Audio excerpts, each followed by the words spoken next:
Alright, so there's a lot of times on this channel where we talk about these thrillers that still come out that have this very sort of old-fashioned vibe to them, this very sort of 90s vibe to them, and we talk about how it's like these movies are coming out almost a couple of decades too late because they belong in that sort of 90s era.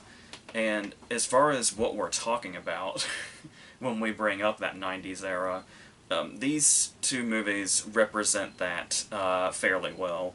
And obviously this is kind of a sort of a continuation, I guess you could say, of something that happened in 1987, which would be when Fatal Attraction came out. And while thrillers have been a thing since, the beginning of time, there was a particular resurgence here of it, like in the way in the mainstream, where like you could release thrillers like this post Fatal Attraction and they would make like a shitload of money and get like this, and not even necessarily just like one individual, key audience demographic or anything like that. They were like seen by like everyone. Like Hannah Rocks the Cradle made like well over 100 million, and I think Single White Female made like 80 something million. And we're talking 1992, both of them in the same year, and that's pretty big. And you can see how this whole sort of thrillers of this sort of ilk kind of had this really breakthrough moment throughout the 90s that we kind of look back on now and see that, some of them are really dated and they might seem like really sort of almost cheap and sleazy in that kind of way, but it's the stuff that's sort of like, weirdly enough, you get nostalgic for that kind of thing if you're into those kind of movies enough. And there were a lot of really like, there were like a billion of them, and a lot of them kind of went under the radar, a lot of them got forgotten. Like I said, some of them really blew up and became like extremely recognizable names forever, and like the things you would associate, these names that you would associate with these people that sort of come into your life in real life that maybe sort of creep you out a little bit, and how there was always the possibility after these movies that somebody you could meet in real life was one of these people.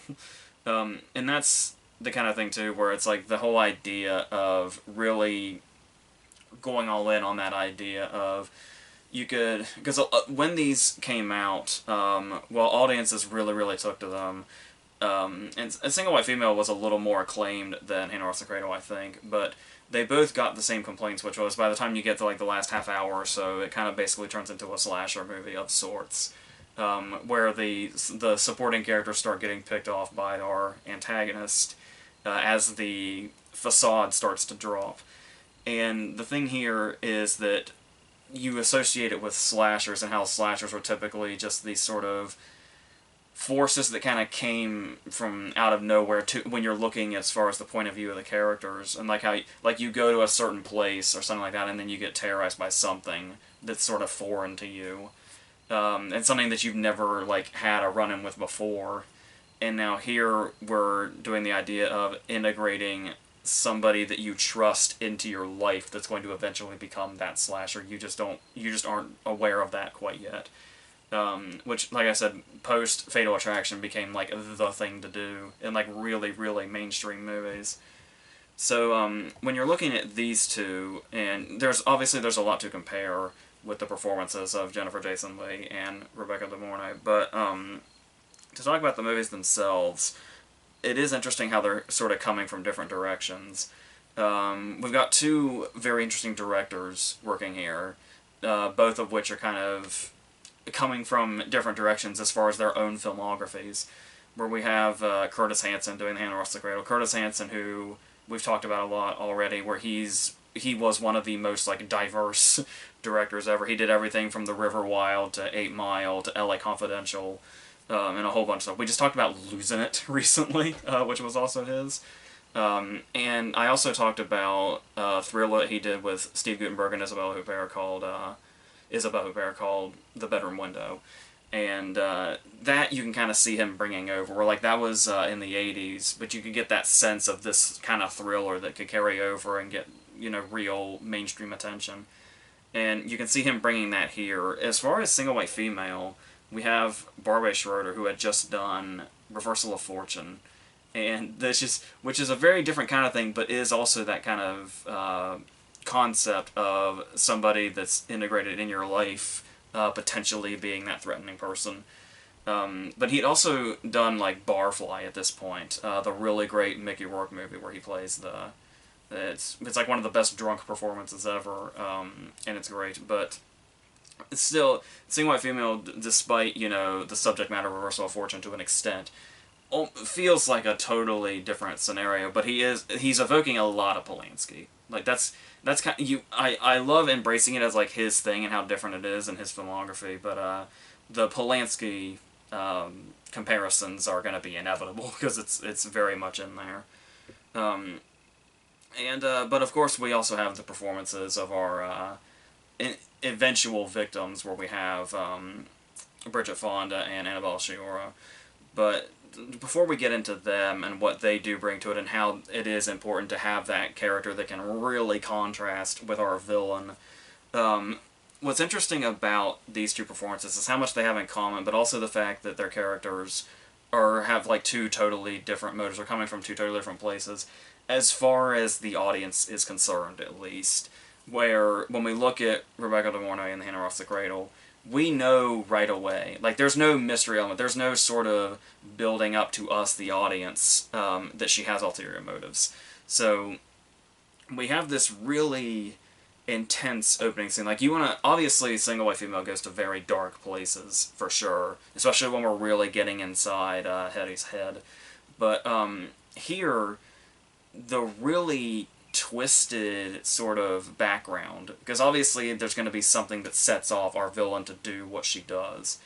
And while, Bridget Fonda is just doing her best to have a normal life, she's got Steven Weber here, and he's potentially cheating on her with his ex-wife, of all people. And there's a whole lot of turmoil there. Like, everybody in her life is just a little sort of off. Where she's got her boyfriend's, still banging his ex-wife. Her boss, Steven Tobolowsky, is kind of a creep and becomes more of one as it goes. And she's got her neighbor, Graham, who she trusts more than anybody, but who is also kind of eavesdropping on her life, maybe or maybe not to her knowledge, through the vents. And Single White Female asks a lot of questions about, like, boundaries between friends, in multiple cases, in multiple ways. But, I mean, for the most part, obviously, Graham is going to be an ally. But there's a lot of questionable people in her life doing a lot of questionable things.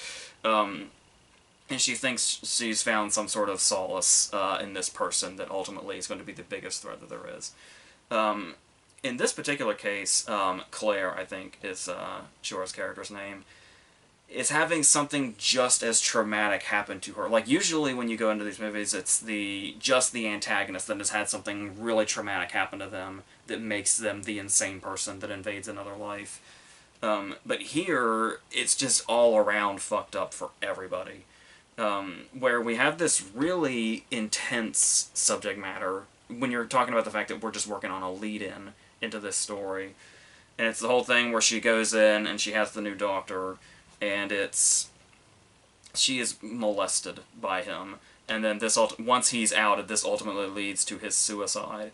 And it's weird how, like, relevant it feels, the whole thing of the story being that when she came out, then everybody else came out, especially since I think Annabelle Sciorra was one of those people that seemingly dropped off the face of the earth, but that was the Weinstein thing. That was Weinstein doing his sort of blacklisting her for whatever reason, like refusing advances or whatever. So it's kind of eerie that the whole thing that sets off this movie is her being put in a situation where she's essentially assaulted, and then when she comes out, it becomes a chain reaction.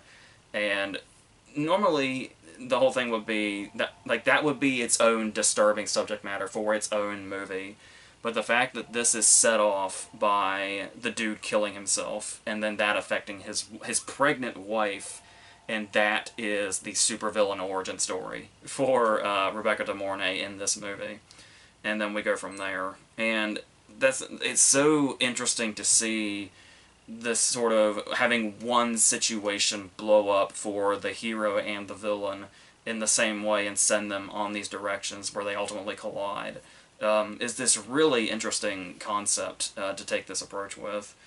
And obviously we get a lot of stuff where there's still, even though we have the whole thing with Jennifer Jason where we get to see her unravel as it goes, and we as an audience get to see that happen pretty much through Bridget Fonda's perspective. You would think it would sort of take away from something. No, it would take away that feeling that the audience kind of gets to piece things together themselves. That we go into Hannah Ross the Cradle already knowing what her motive is, and that, you know, she's using a fake name, and she's really sinister, and she's obviously going to have other plans. But there's still enough here to unravel in a different way. Like, it's, instead of seeing, like, you know, is she, like, how insane is she going to be, with Jennifer Jason Leigh, where it's like, how, like, when are we going to get to the point that the main character realizes this is a problem? With this, it's more like, how far is she going to take this, and what other things is she going to come in and sort of ruin or try to claim for herself in this really twisted sort of way. Which is also the kind of thing that's going on with Jennifer Jason Leigh, like literally trying to take the identity. When this is where, even though they're coming from the same directions, their motives kind of start to come together a little bit. The two antagonists in each movie. And it might seem almost more twisted in Single White Female that she's actually, like, physically taking on her identity. And she's got that whole tragic backstory of she had a twin that she supposedly lost. But what's interesting about watching Single White Female build, that does feel like there's something missing from Hannah Ross the Cradle, is that Jennifer Jason Leigh is so good in this that even though it's not like it is in Hannah Ross the Cradle where we know right away what her motive is and how bad she is and what she's capable of, or the lies she's capable of, at least, before we get to the more insane stuff. But with Jennifer Jason Leigh, we know going in just because of, like, advertising. Like, even if you haven't seen the movie before, like, even 1992 audiences went into this knowing what kind of movie it was going to be and what kind of character she was going to be, I imagine. But still, she is so good that there's a long portion here in the movie where we kind of buy their friendship. And, like, you almost kind of get, like, you almost might forget for a second what the movie is headed towards because she's that good. And it's that convincing to see them, like, have this really genuine and nice relationship. And then it's just, like, just little steps at a time, like, really slowly we can start to see it. And like I said, this is where the idea comes in, where it's like, it depends on where your boundaries are as friends and what exactly you find acceptable and what you don't, depending on how quickly this unravels to each individual audience member. Because we do have the stuff when Steven Weber starts calling after he has cheated on her with his ex-wife, and Hetty takes the approach to erase his messages off the machine. And when we see that, it's like, yeah, that's fucked up. That's not the kind of thing that I would do as a friend, but it's the kind of thing that you could still imagine an overprotective friend doing. Like, somebody that's, like, saying, you know, Steven Weber's really bad for you, and you need to, I'm gonna take the initiative to get you away from him before you get sucked back into his spell. So it's not insane, but it's enough to go, that's a little drastic for a friend to do, especially a new friend. And then those are the wheels that this is turning, just kind of really slowly.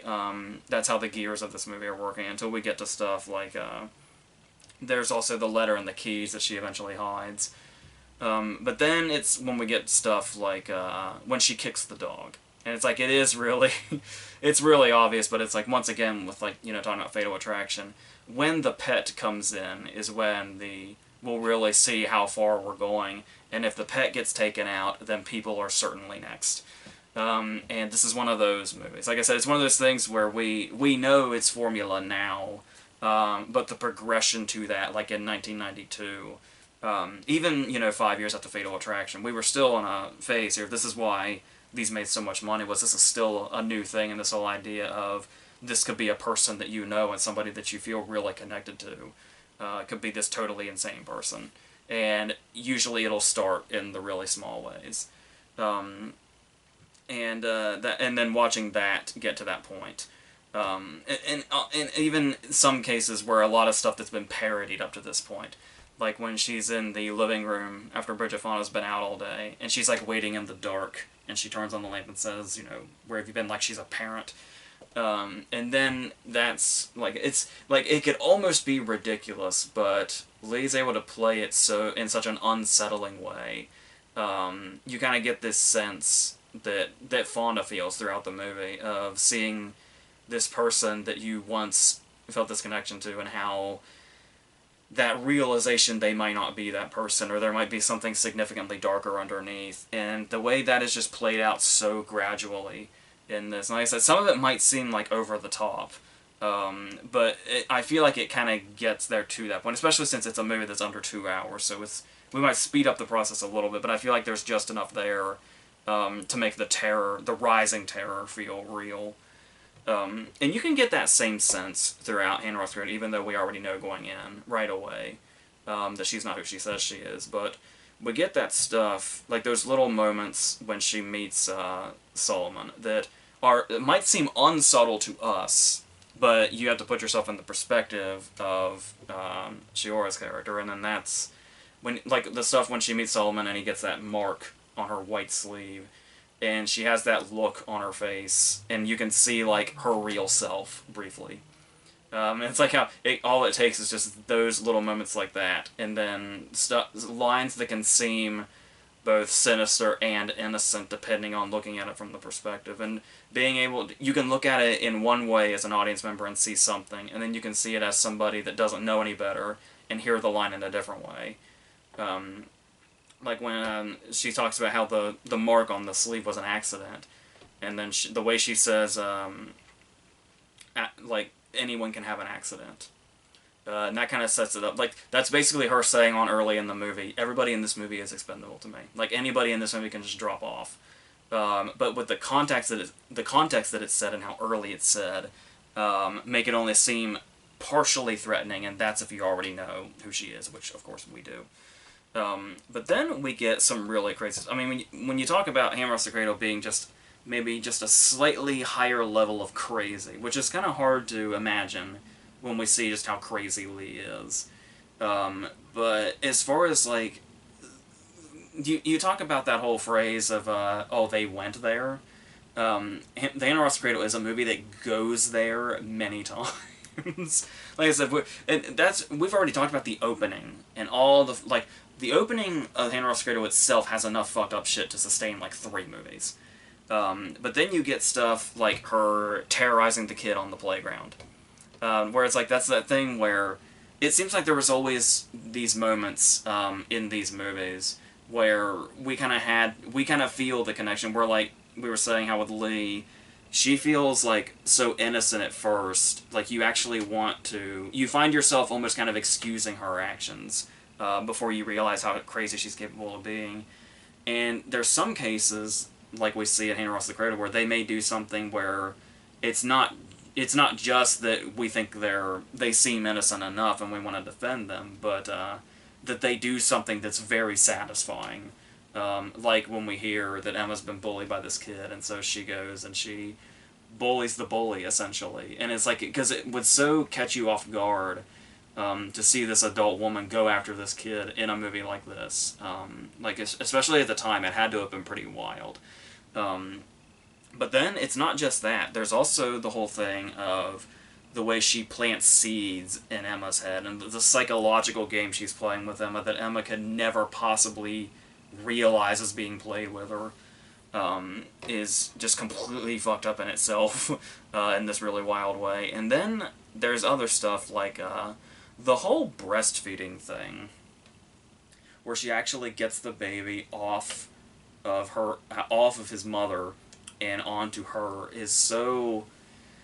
Like, this is another thing, too, is when you know a movie well enough. Like, obviously, this movie is going on 30 next year, and it's like, when a movie's been around that long and is that well known, there are some things that can happen in it that just become a part of that movie, and you don't really think about it as much as you would if you were seeing it for the first time.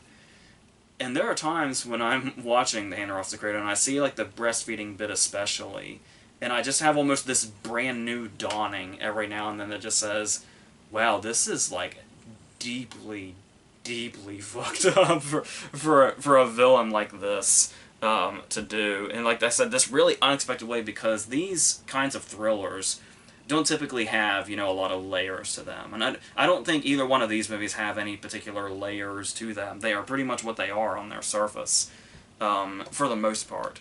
But it's the extent that they're willing to go that's going to make them stand out. And The Hand That Rocks the Cradle does go for it when it's doing it. And that's not even to bring in the way that she sets up Solomon in this way. And this is another case where, especially now, you kind of ask yourself about the sensitivity of the portrayal of a character like Solomon and stuff like that. But I think in this instance, what's actually held over really, maybe this is just me, but what I think has really held over really well over these years is the way Ernie Hudson plays Solomon with, like, a real dignity that another actor or director would have made the character very surface level. I guess we can put it that way. But there's something here where Solomon's, like, really one of the stronger characters in the movie, despite his setback, and especially the way that he, promises and, like, makes a pact to guard them, and even when he's doing this from a distance after he's already been shunned, makes him, like, a really strong character that could have just been, another throwaway supporting character that just got met with, psychological torture. But the way that they were able to really give the character dignity and have him sort of fight this off in his own way, and be able to come back, to find a way out of that situation to get back into the good graces of this family by the end of it, in a surprisingly, I don't know if I want to say completely believable way, because this movie, there is something that, while Single White Female does have, like, moments where it's obviously going a bit over-the-top thriller, there are moments in The Hand That Rocks the Cradle specifically where they might be asking a lot of the audience as far as, like, suspension of disbelief and stuff like that. And normally in a thriller like this, you embrace that kind of thing, but it's conflicting because the whole concept is sort of based on this idea of these are people that could actually be in your life, which gives the terror of the whole situation this more grounded feel. But, yeah, like stuff like the way the surprise party comes out, and the way that she's able to plan things so much in advance. Like, it is a good way to show just how calculated she is. But it does feel like there's a lot of reaching here in regards to her being able to set up the, hey, you should give her a surprise party, and to foresee every event that transpired. It's a lot to accept as far as that goes, but, like I said, honestly, as far as, like, Single White Female goes in that regard, it's almost just, like, would a character go this far? And when you talk about, the lengths The Hand That Rocks the Cradle goes as far as where it's willing to go, that's just the movie itself. You can put all of that energy into just the character of Hetty by herself. That like, she is willing to go the distances that she does in this way to basically become another person entirely. And it does seem like it kind of falls into, regular thriller territory when she starts using this to, like, frame her for murders and stuff like that. But still, the setup of it, of her just, like, needing to become, like, to have another twin, also takes us in this really sort of fucked up direction. And like I said, I do think that, while De Mornay is extremely convincing, especially those moments where we can actually see the facade drop, I do think Jennifer Jason Leigh is more effective as far as making the psychotic nature feel more deep-seated, to where it's like, I think that's also a thing where, while it does feel like we know too much about Mrs. Mott at the time she comes into the story, she comes into their life, which might take away some of the suspense as far as the building, because we as the audience don't know as much about Hetty. But the thing is that's the thing also is, it's beneficial in different ways in this really, I'm trying to not get my thoughts too jumbled here,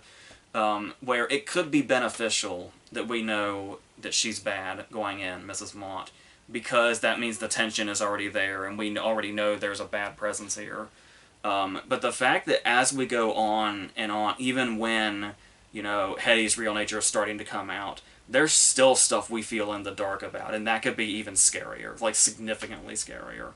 And the way Lee's character, the way she plays it is so, like, we're not, like, she can almost be unpredictable. Like you would think with all the building up, when we get to scenes where, like, she nearly beats Graham to death, or when she sticks the heel through Sam's eye, you would think there's still moments where we feel kind of caught off guard by that, and like there's still kind of like it's predictable that she's gonna start killing people, but the particular moments in which they happen and the abruptness with which they happen can feel unpredictable, which is a real strength of the movie also. Um, and then, yeah, obviously the big satisfying thing here is going to be when the hero character starts to come around and see what's... Obviously, a couple of setbacks here being Shiora's character has the asthma that nearly kills her, and the fact that she knows this, and it's like an actual... It's like basically Superman's kryptonite, like finding that one thing that could potentially do her in, and being able to focus on that because you know something that any other threat probably wouldn't know if they were much more of an outsider than she is at this point. And then, like I said, the whole framing aspect with Leah and Fonda. But the thing also is that, and the kind of scary factor of it, is when she really starts to take on her identity, it is like, we, as an audience, are very familiar with Bridget Fonda and Jennifer Jason Leigh being two completely different actresses that don't really look alike. But when she starts to change her look, there are actually moments in this movie when a scene will start and we'll see one of them, and you're not entirely sure who you're looking at right away.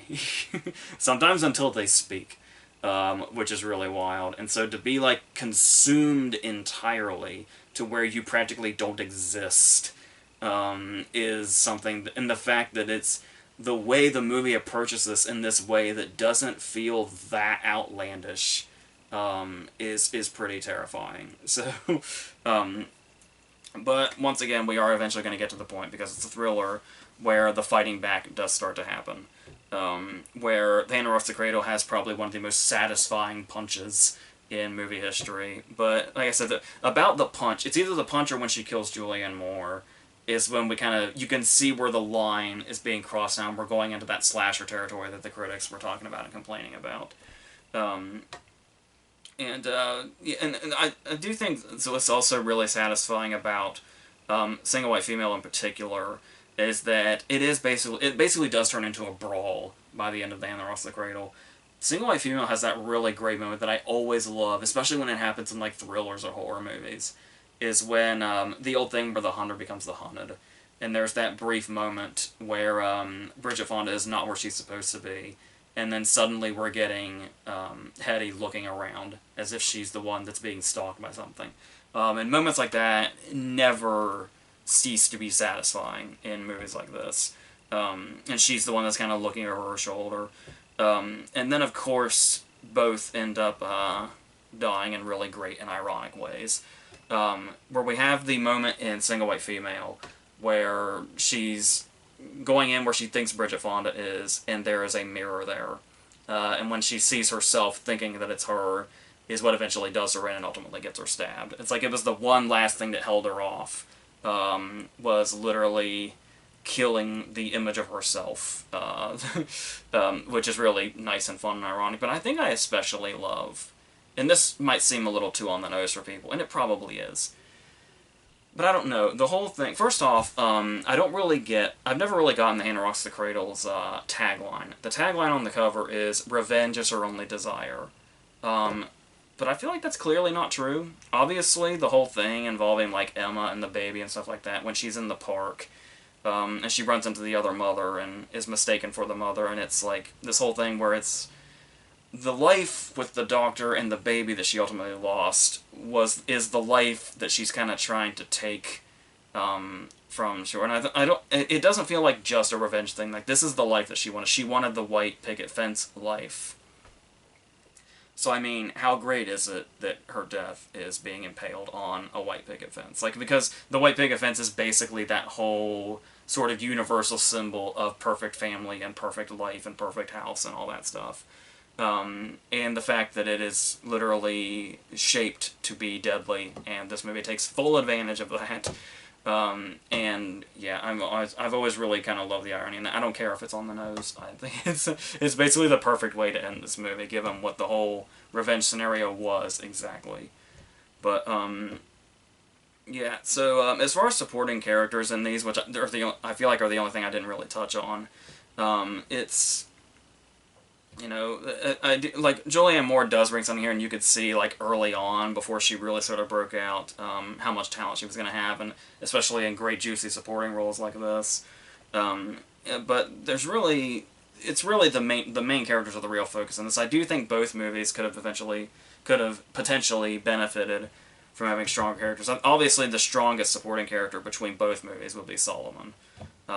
So Henry Ross Cradle really takes that. So as far as if I have a personal choice between these two, not really, but I know that's unsatisfying to hear after all this. So I would say Henry Ross the Cradle is probably the one I'm more prone to rewatching, and I think it kind of has just a little more of that sort of classic feel of that kind of thriller you might be going for, like those ones that really broke out in the 90s, whereas Single White Female does have a bit more going for it, like as far as atmosphere. Like I said, you could really see he seemed very influenced by Polanski, which definitely makes the movie seem more interesting as far as like other movies of this ilk in the 90s, where like I said, they didn't really have many layers, but I think there's something about the idea of there's so many scenes in Single White Female that are like really, really darkly lit. And so like everything sort of has this sort of sinister vibe to it, and everything's like almost like, you're half squinting to see whatever's going on. I love that all this, and it really plays up the idea of like the invading of this perfect life. How many scenes in Henry Ross Cradle are set during like really nice sunny days, and just the contrast of that and the evil that's happening, sometimes like right in broad daylight, is also particularly unsettling, and like I said, really kind of plays up more the invasion aspect of it. So I think that's pretty much where I landed with these. Like I said, since these don't really have many layers, I didn't really think there was a whole lot I was going to be able to talk about here, but obviously both are worth talking about, and both have made their impact in like pop culture, and specifically this era of the 90s, and when these thrillers are like really, really thriving, which we appreciate now and we're nostalgic for now, so they did something right. So I think the next thing is going to be... Actually, I'm not sure what the next thing is going to be. Everything's kind of out of order now, but there's more verses and the new reviews with like No Time to Die and the new stuff, and I'll be going back to another series that we've been doing that I'm excited to do, and all this, and we'll get all this stuff going on through October. I'll be doing the Fear Street trilogy sometime this week. So yeah. So until whatever the next thing is, I think that's it.